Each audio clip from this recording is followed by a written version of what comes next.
अल्हम्दुलिल्लाहि रब्बिल आलमीन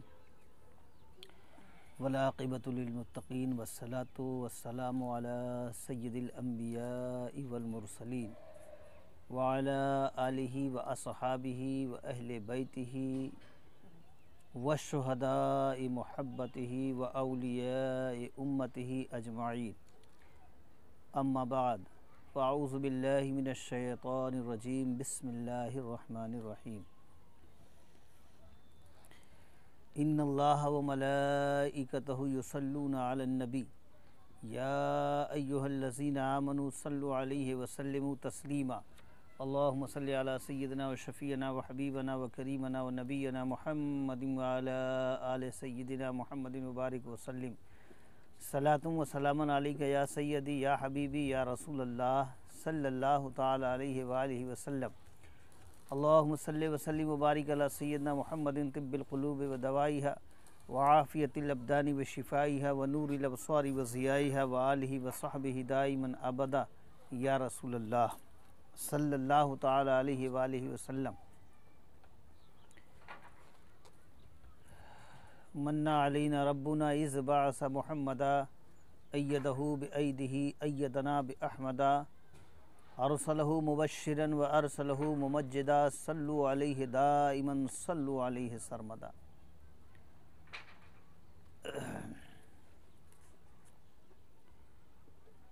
रसूल पाक को दिल में बसाए बैठे हैं, रसूल पाक को दिल में बसाए बैठे हैं, नबी के इश्क में सब कुछ भुलाए बैठे हैं, नबी के इश्क में सब कुछ भुलाए बैठे हैं। हमें भी शरबते दीदार हो अता आका, हमें भी शरबते दीदार हो अता आका, तुम्हारे चेहरे को काबा बनाए बैठे हैं, तुम्हारे चेहरे को काबा बनाए बैठे हैं। नहीं है खौफो ख़तर कुछ हमें भी तूफ़ान का, नहीं है खौफो ख़तर कुछ हमें भी तूफ़ान का, हम अपने दिल में मदीना बसाए बैठे हैं, हम अपने दिल में मदीना बसाए बैठे हैं। बरोज़े हश्र छुपा लेना अपनी कमली में, या हबीबी या रसूल अल्लाह बरोज़े हश्र छुपा लेना अपनी कमली में, यही एक आसरा तुमसे लगाए बैठे हैं, यही एक आसरा तुमसे लगाए बैठे हैं। न आए दिल में दुई का ख़याल अब हरगिज़, न आए दिल में दुई का ख़याल अब हरगिज़, हर एक पल ही तसव्वुर जमाए बैठे हैं, हर एक पल ही तसव्वुर जमाए बैठे हैं। और मक्ते का शेर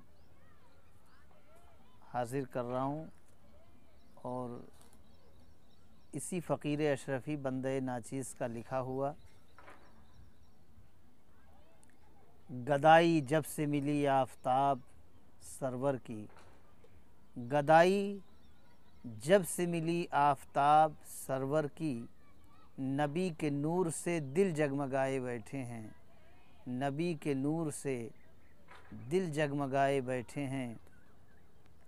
रसूल पाक को दिल में बसाए बैठे हैं, नबी के इश्क में सब कुछ भुलाए बैठे हैं। अल्लाहुम्मा सल्लि व सल्लिम व बारिक अला मुहम्मदिन व अला आलि मुहम्मदिन कमा तुहिब्बु व तर्दा बि अन तुसल्ली अलैहि सलातुम व सलामन अलैका या सय्यदी या हबीबी या रसूलल्लाह सल्लल्लाहु तआला अलैहि व आलिहि व सल्लम। मुसलसल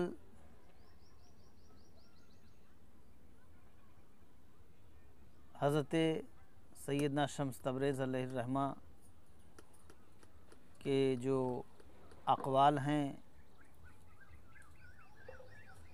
इश्क के 40 उसूल, तो उन 40 अक़वाल को रफ्ता रफ्ता कई नशिस्तों में बयान किया जा चुका है। उसके कई पार्ट्स हैं। पार्ट 6 तक बयान किया जा चुका है। अब हम आपके सामने पार्ट 7 बयान करने जा रहे हैं। तो गुज़श्ता से पैवस्ता।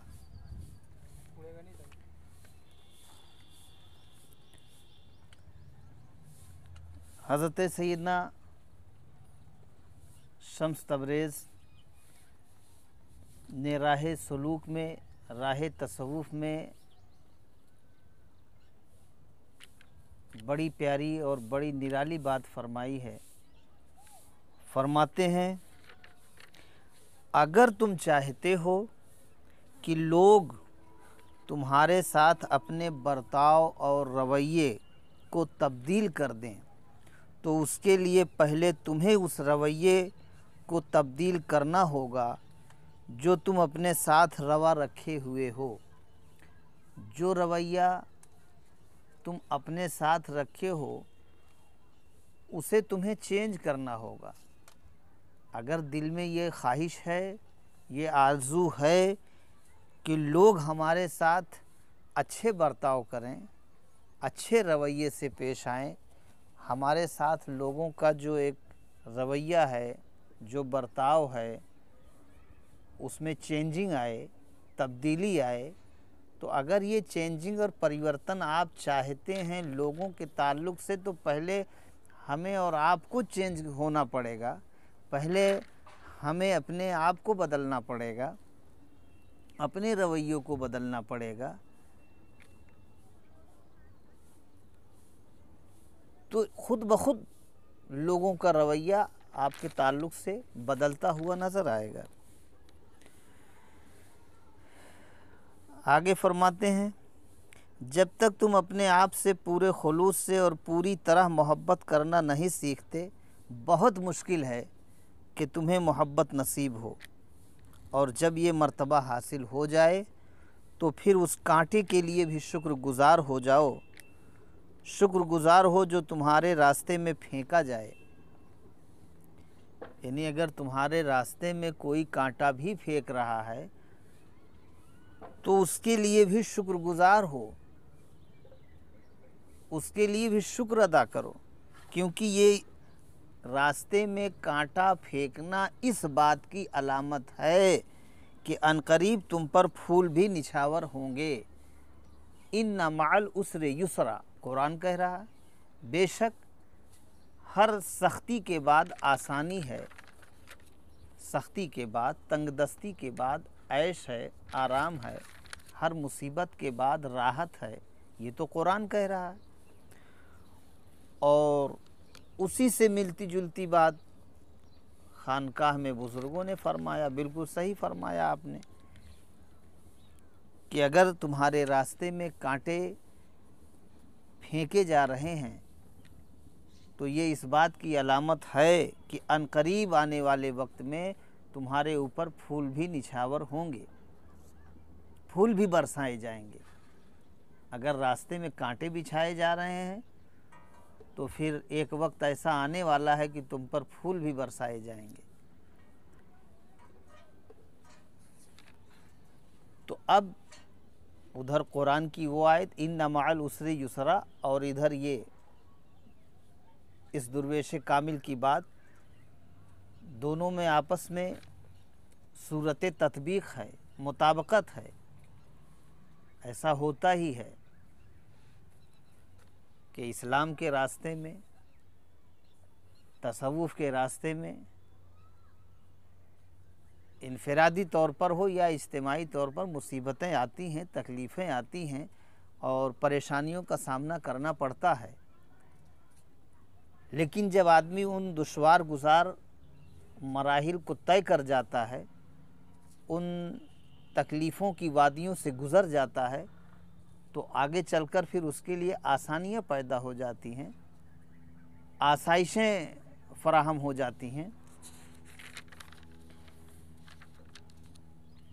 और इस पर एक सूफ़ी शायर का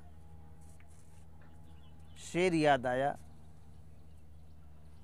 कि फ़कीर अशरफ़ी हज़रत सैयदना सरकार गुल मियाँ साहब फरमाते हैं, बस करते जाओ सब्र गो मुश्किल हो साथ साथ, बस करते जाओ सब्र गो मुश्किल हो साथ साथ, आखिर करीब रहते हैं कांटे गुलाब से।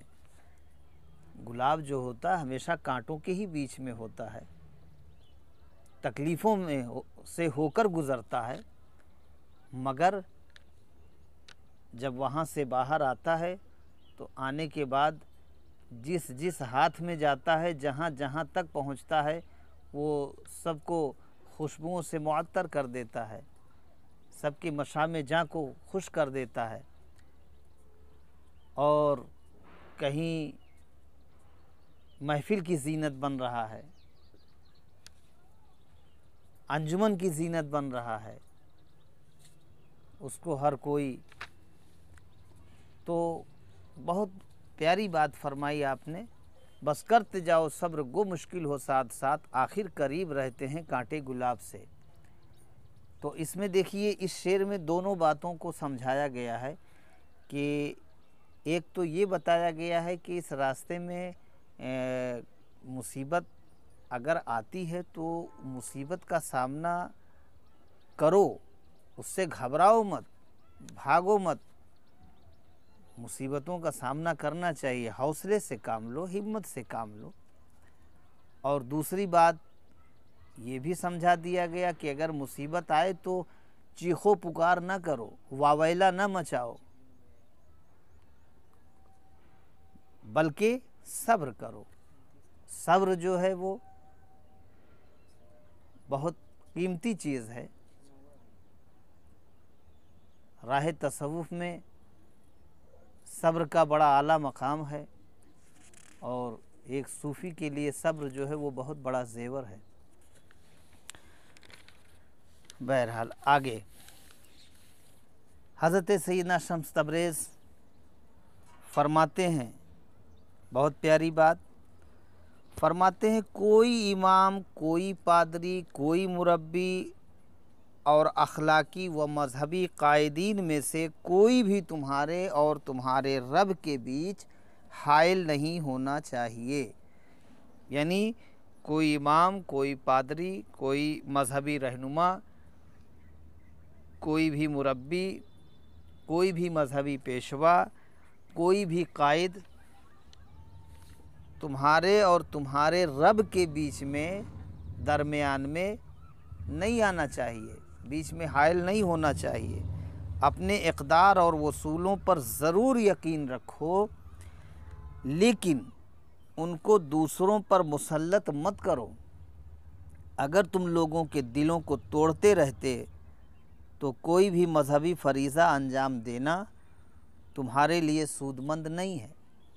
यानी अगर तुम लोगों के दिलों को तोड़ रहे हो, दिल शिकनी कर रहे हो, दिल आज़ारी कर रहे हो लोगों को, बजाय दिलों को जोड़ने के तोड़ते हुए चले जा रहे हो, तो आप चाहे जितना भी मजहबी फरीज़ा अंजाम दे ले जाओ,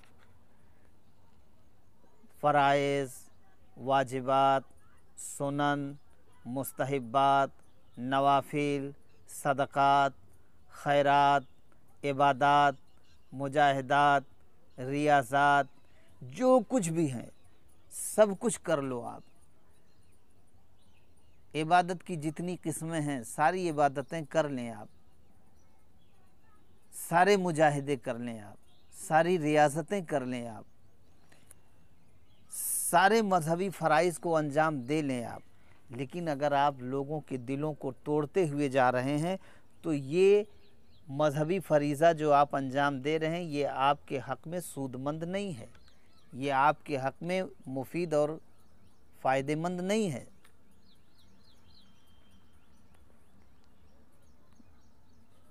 तो लोगों की दिल आज़ारी मत करो, लोगों के दिलों को न तोड़ो।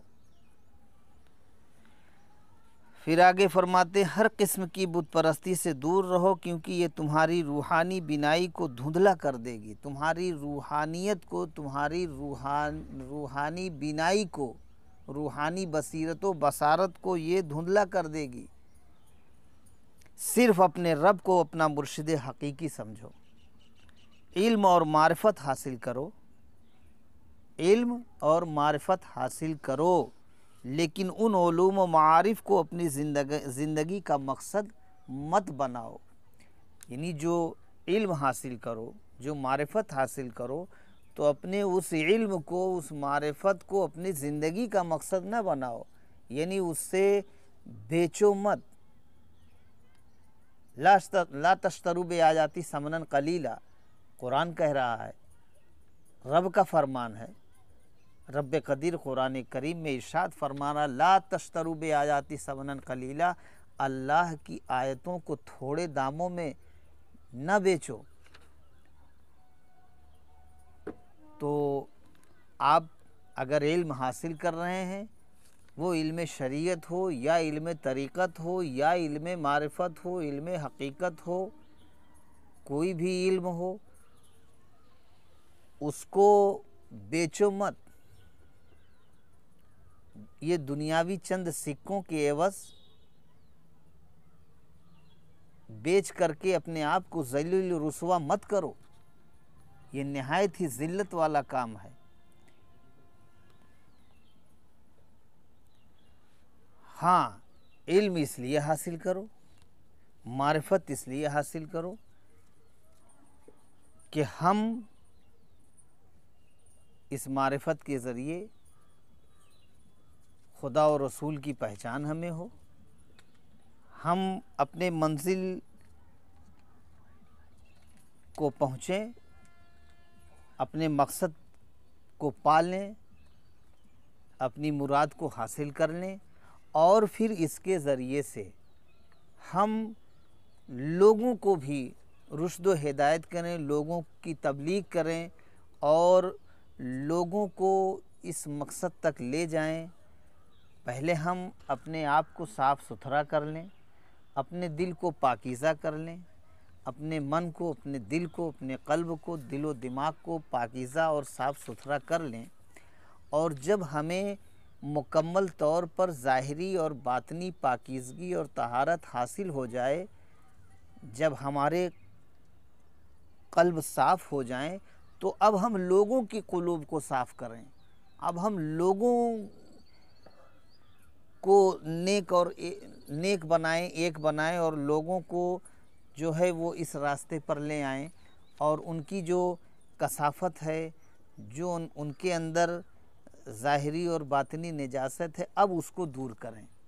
ये असल मकसद है, ना कि उससे दुनिया कमाना मकसद है। दुनिया तो वैसे भी दिल में नहीं होना चाहिए। एक सूफ़ी के लिए, एक आशिक के लिए, एक खानकाही निज़ाम चलाने वाले के लिए तो वैसे भी दुनिया नहीं होना चाहिए। आखिर में किसी भी हाल में दुनियादारी नहीं होना चाहिए। कुर्ब मौला की कोशिश होना चाहिए, दिल में कुर्ब मौला होना चाहिए। ये है। और आगे दूसरा कौल हज़रत सैयदना शम्स तबरेज़ रज़ी अल्लाह ताला अन्हु इरशाद फरमाते हैं, जुज़्व तब्दील होता रहता है, लेकिन उसका कुल वैसे का वैसा ही रहता है। जुज़ तब्दील होता रहता है, लेकिन उसका कुल वैसे का वैसा ही रहता है। दुनिया से जब भी कोई चोर डाकू रुखसत हो जाता है, तो उसकी जगह लेने के लिए एक नया शख्स पैदा कर दिया जाता है, और हर सालेह और वली उसकी जगह संभाल लेता है। इस तरीके से बैक वक्त हर शय तब्दील हो जाती है, लेकिन मजमूई हकीकत में कोई तब्दीली वाक़ई नहीं होती है। मजमूई हकीकत में कोई तब्दीली वाक़ई नहीं होती है। जुज़्व तब्दील होता रहता है, लेकिन उसका कुल वैसे का वैसा ही रहता है। इसको हम एक मिसाल से समझाएं। जैसे कोई शेख साहब हैं, कोई पीरे तरीक़त हैं, मजहबी रहनुमा और पेशवा हैं। अब वो स्टेज पर आए तो माशाअल्लाह सर पे अमामा है, ताज है, जुब्बा है, हाथ में आसा है, वग़ैरह वग़ैरह। और उसके बाद अब वो स्टेज से, महफिल से रुखसत होकर अपने खलवत खाने में गए, अपने हुजरे में गए, सारी चीज़ों को उतार दिया। अब सर पे ताज नहीं, अमामा नहीं, जिस्म पे जुब्बा नहीं, गर्जे की जो जायज़ चीज़ें थी वो सब की सब उतरती गईं। कुर्ता, जब जुब्बा की जगह कुर्ता हो गया, ताज की जगह टोपी आ गई, शेरवानी और जुब्बे की जगह कुर्ता हो गया। तो ये जो तब्दीली आई उनके सिफ़ात में, जुज़ में, कुल में कोई तब्दीली नहीं। जो पहले था वही इंसान अब भी है, जो लुंगी और कुर्ते में था वही शेरवानी में है, वही जुब्बे में है, जो टोपी में था वही ताज और अमामे में है। जो कुल है उसमें कोई चेंजिंग नहीं आई।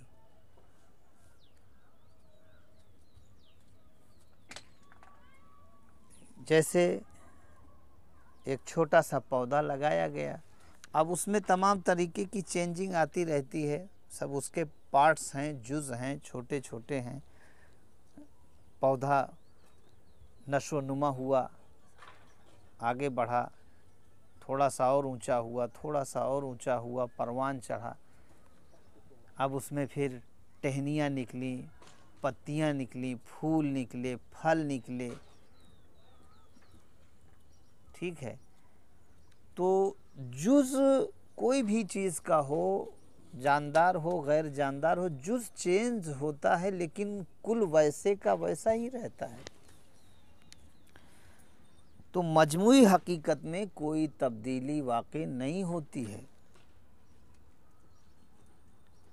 नेक्स्ट, हज़रत सैयदना शम्स तबरेज़ अलैहि रहमत और रिज़वान फरमाते हैं, मोहब्बत के बग़ैर ज़िंदगी बेमाना है। क्या बात है, मोहब्बत के बग़ैर ज़िंदगी बेमाना है। मत सोचो कि मुझे किस्म किस्म की मोहब्बत की तलाश है, रूहानी या जिस्मानी, मलकूती या नासूती, मशरक़ी या मग़रबी। मोहब्बत की ये तक़सीम मज़ीद तक़सीम पैदा करती है। मोहब्बत का कोई उन्वान नहीं होता और ना ही कोई मख़सूस तारीफ़। ये तो एक सादा और ख़ालिस चीज़ है। बस मोहब्बत एक आबे हयात है। मोहब्बत एक आबे हयात है और आतिश की रूह भी है। जब आतिश आग से मोहब्बत करती है, यानी जब आग पानी से मोहब्बत करती है, तो कायनात एक मुख्तलिफ रूप और नए अंदाज में ज़ुहूर पसीर होती है। जब आग को पानी से मोहब्बत हो जाती है तो इस कायनात में मुख्तलिफ रूप और नए अंदाज पैदा हो जाते हैं। इस कायनात में एक अजीब सी चेंजिंग और तब्दीली देखने में नज़र आती है।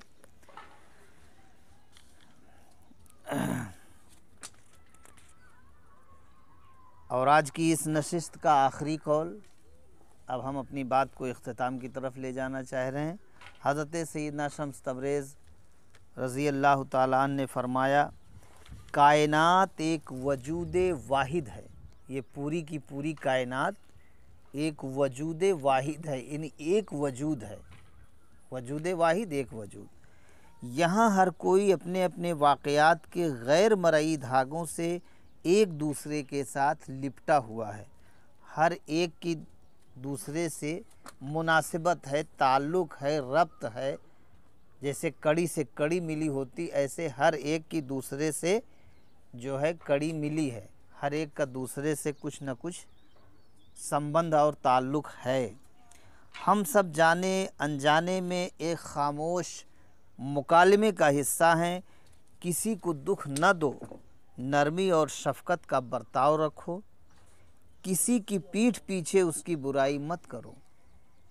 फरमाते हैं किसी को दुख मत दो, नरमी और शफ़क़त से पेश आओ, किसी पे जुल्म सितम का हाथ न उठाओ, हुस्ने अखलाक से पेश आओ, नरमी से पेश आओ, मोहब्बत और शफ़क़त का बर्ताव रखो, किसी की पीठ पीछे उसकी बुराई मत करो, वरना तो ये गीबत होगी, चुगली होगी और गीबत करना हराम है। ख़्वाह एक तकलीफ़ दे जुमला ही क्यों ना हो, अल्फाज जो एक बार हमारी ज़ुबान से निकल आते हैं वो कभी फ़ना नहीं होते, बल्कि एक लामहदूद वसात में हमेशा के लिए महफूज हो जाते हैं और अपने मुकर्रर वक्त में वापसी हम तक आन पहुँचते हैं। बिलाखिर किसी भी आदमी की तकलीफ़ हम सब को एक इज्तिमाई दुख में मुब्तला कर जाएगी और किसी भी आदमी की खुशी हम सब के होठों पर मुस्कान का बाइस बनेगी। किसी भी आदमी की खुशी हम सब के होठों पर मुस्कान और मुस्कुराहट का बाइस बनेगी। तो कुल मिला के इन तमाम अक़वाल का जो है वो ख़ुलासा ये है कि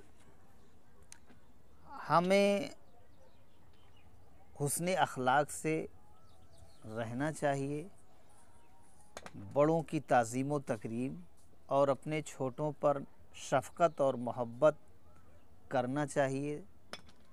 यतीमों पर, बच्चों पर, छोटों पर दस्ते शफ़क़त रखना चाहिए और अपनी ज़ुबान और अपने हाथ से किसी को तकलीफ़ नहीं देना चाहिए, क्योंकि हदीस शरीफ में, मुस्लिम शरीफ या मिशकात शरीफ की हदीस में है, हदीस पाक में आका ने फ़रमाया है कि मुसलमान कहते किसे हैं, मुसलमान की डिफ़िनेशन क्या है। तो फरमाया गया अल मुस्लिमु मन सलिमल मुस्लिमून बिलिसानिही व यदिही, मुसलमान वो है जिसकी ज़ुबान और हाथ से लोग महफूज रहें। तो जिसकी ज़ुबान और हाथ से लोग महफूज रहें उसे मुसलमान कहा जाता है। तो जब एक मुसलमान की डिफ़िनेशन ये है कि लोग उसकी ज़ुबान और हाथ से महफूज रहें, किसी को उसकी ज़ुबान और हाथ से तकलीफ़ न पहुँचे, तो फिर एक मोमिन कैसा होगा, फिर एक सूफ़ी कैसा होगा, फिर एक वली कैसा होगा, उसका क्या आलम होगा, सुभान अल्लाह, तसव्वुर भी नहीं किया जा सकता। तो हमें ज़रूरत इस बात की है कि पहले हम अपने अंदर चेंजिंग लाएं, हम अपने अंदर जो है वो सुधार पैदा करें। अगर हम ये चाहते हैं कि लोग हमारे साथ अच्छा बर्ताव करें तो पहले हमें अपने आप को चेंज करना होगा, हमें अपने आप को बदलना होगा, हमें अपने अंदर जो है अपनी आवाज़ों में, अपनी बातों में मिठास पैदा करना होगा, शीरी ज़ुबानी हमारे अंदर होनी चाहिए, तल्ख़ लहजा नहीं होना चाहिए। और जब भी हम लोगों के और समाज में रहें, इनफरादी तौर पर या इज्तिमाई तौर पर, तो हमारी खलवत और जलवत दोनों में हमारा हाल यकसा होना चाहिए कि हम अपने आप में एक नमूना बन कर के रहें, उसवे हसना पर ज़िंदगी गुजारें। रसूल पाक सल्लल्लाहु अलैहि वसल्लम और तमाम सहाबा किराम और अहले बैत किराम और तमाम मशाइखीन इज़ाम औलिया किराम के तर्ज़ पर ज़िंदगी गुजारें, उनके इरशादात व फरमूदात के मुताबिक अमल पैरा रहें और अल्लाह व रसूल की इताअत व फर्माबरदारी करते रहें।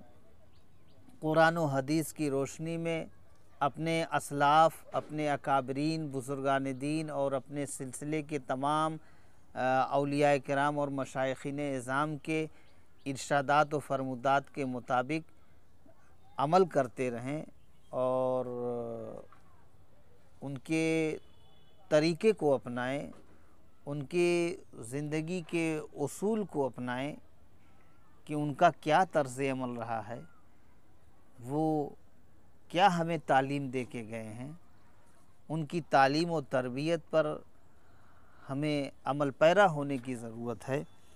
ये सब इन तमाम अक़वाल का, इस तमाम गुफ्तगू का ये माहसल और ख़ुलासा रहा।